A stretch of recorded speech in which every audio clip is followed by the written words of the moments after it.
ratios is like 0 point some, it's negligible. I mean, it's 0.001 something. It's virtually negligible on a base which is 2/3 of the population, because it's constant test and learn. It's you send out messages only which the user wants to kind of access. Mobile phone compatibility, and I'll briefly kind of cover it.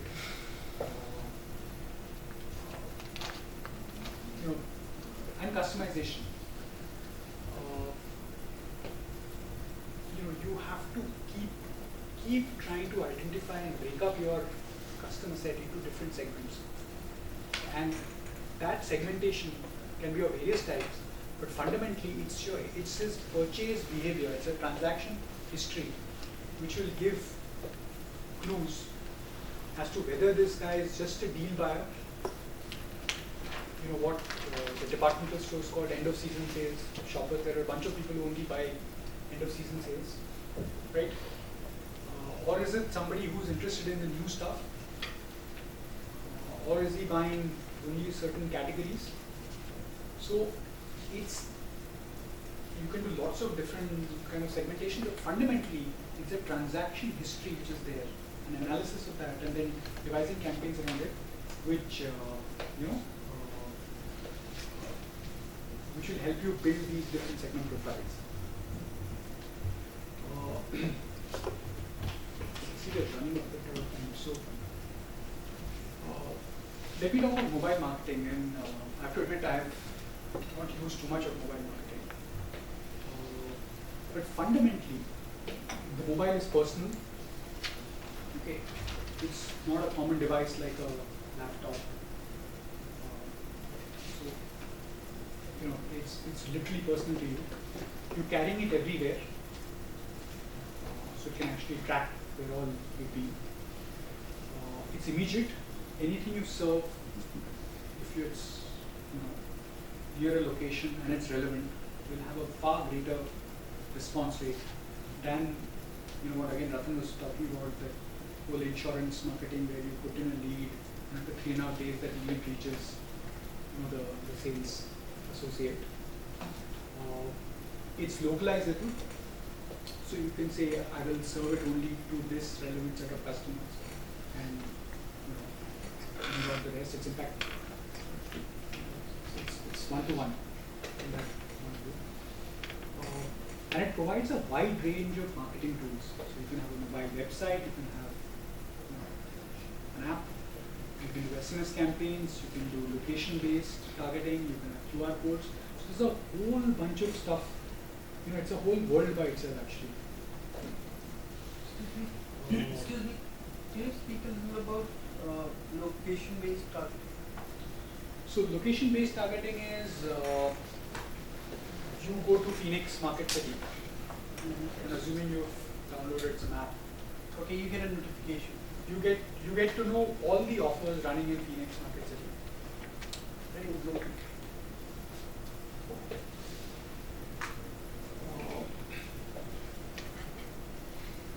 The one big difference to remember is, and I think a lot of the e-com sites are actually getting fairly savvy on this piece, is you need to have a customized experience for the mobile, which is very different from your web experience, and which has to be suitable across the broad platforms, whether it's Android or whether it's iOS. So that's, I think, one. The other piece is, I think, this whole area of privacy. We will not talk too much about it, but it's really, really important to kind of respect the customer's data and make sure you're not infringing beyond a point, because the backlash, and we've seen it in the case of SMS marketing, and D&D and DNC and so on, is huge. And the whole industry which had come up has actually kind of almost died out. The whole telemarketing industry, because I think if you take the top 35-40% of Indian consumers, I would say 50 to 60% of them are on DAD, and the number just keeps on growing.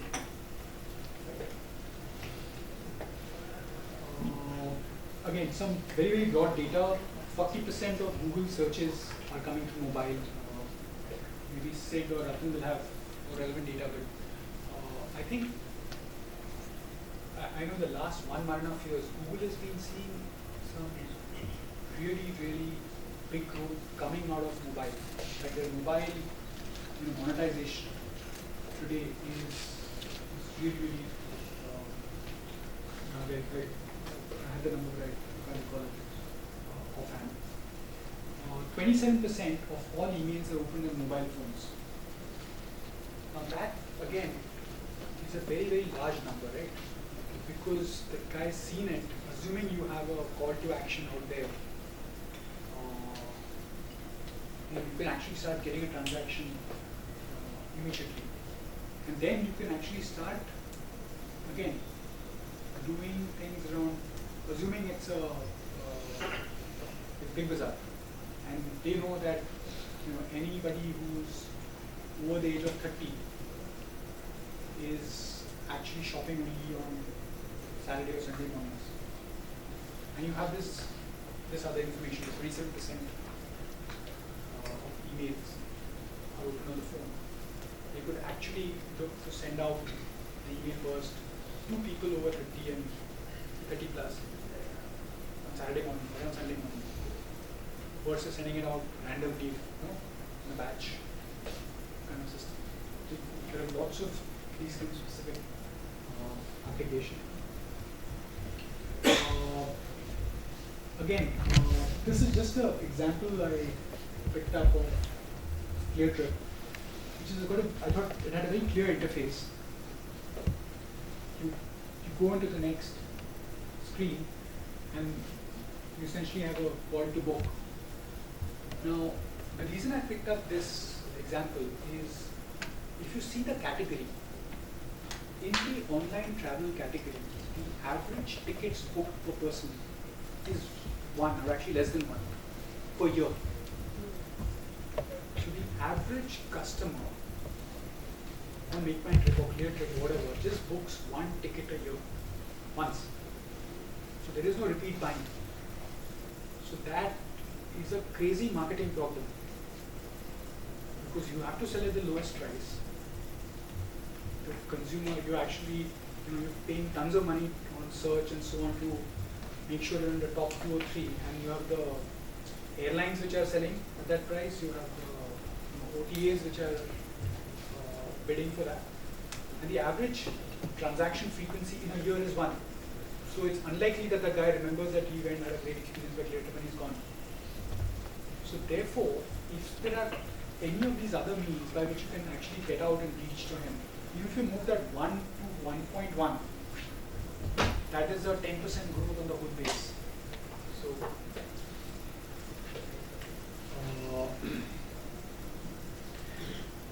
again, this, I've just put it as an example of a very, very clean, clear mobile app experience. And you guys can check out. I'm sure there are other sites. I just thought this was a very, very good user interface. Is the rest? Nothing much is given to us.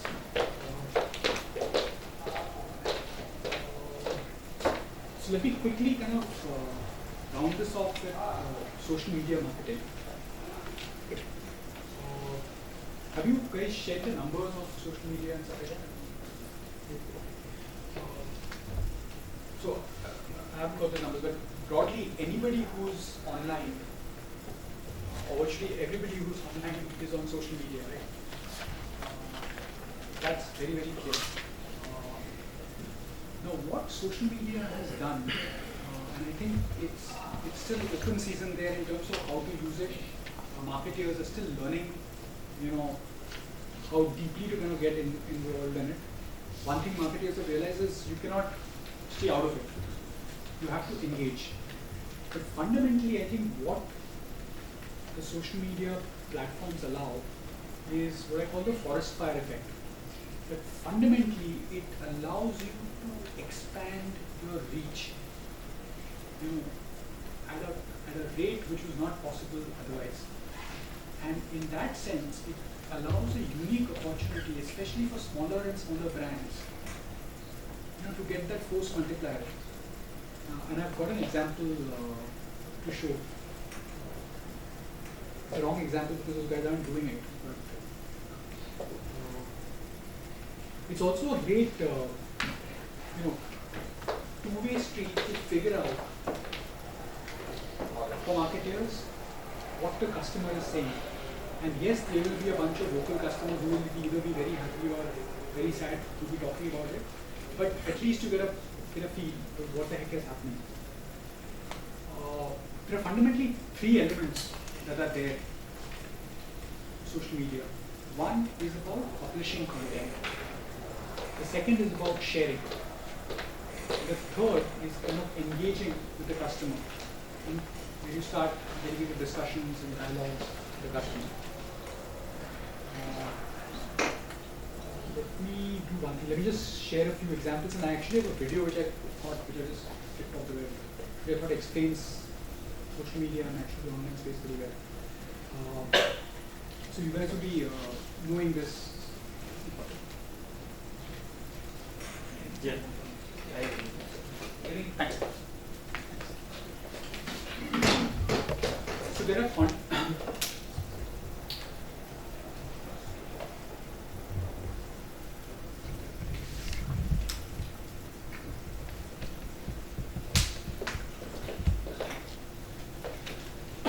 there are a whole bunch of content platforms which are there. There's Blogger, there is YouTube, there's SlideShare, there's all kinds of stuff which is there. There are a whole bunch of networking platforms which are there. There is Facebook, there is LinkedIn, there is Google+, there is Twitter. And you can actually use, depending on whether you're B2C, B2B, you can use this to actually get transactions. And then there are a bunch of bookmarking sites, like Delicious, like StumbleUpon, which are there. Let me get into the video and then I think we can talk about this. Again, here's an example of blogs. So the whole thing around social media is, again, depending on your category, you have the unique opportunity of creating content and publishing content and getting that, shared amongst a bunch of evangelists, so that you start developing that stickiness. Right? And it could be blogs, it could be conversations via Facebook. Here are some examples. It could be conversations via Twitter.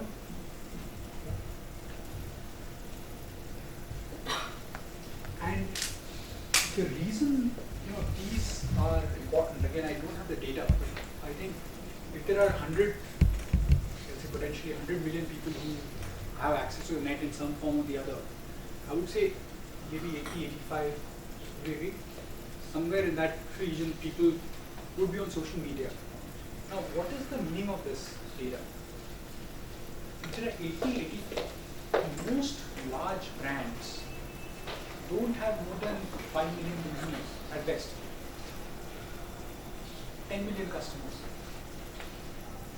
So whoever is potentially your customer is out there. You can be on the same platform as them. If you get to know, get one consumer and get him to share, it reaches 5 other people. It has a big multiplier effect. So fundamentally, I think that's the point I want to make, on social media.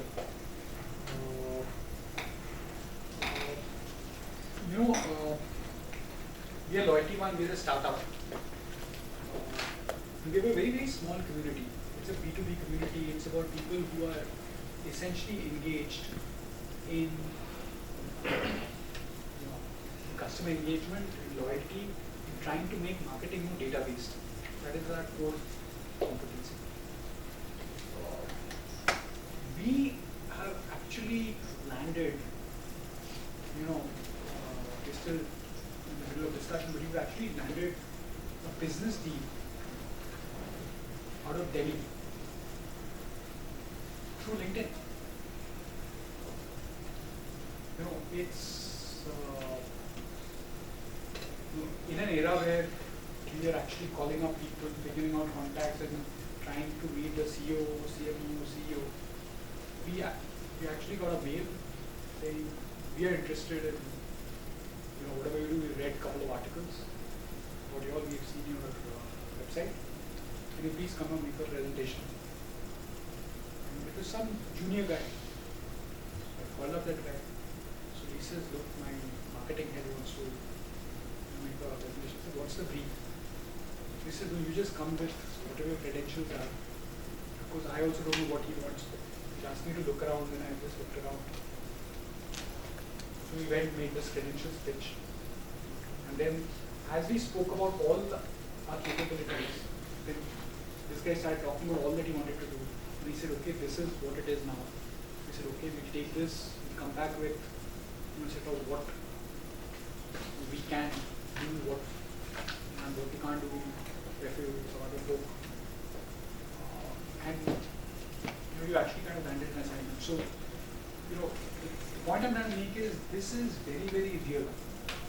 Because anybody and everybody you want, whatever the business you are in,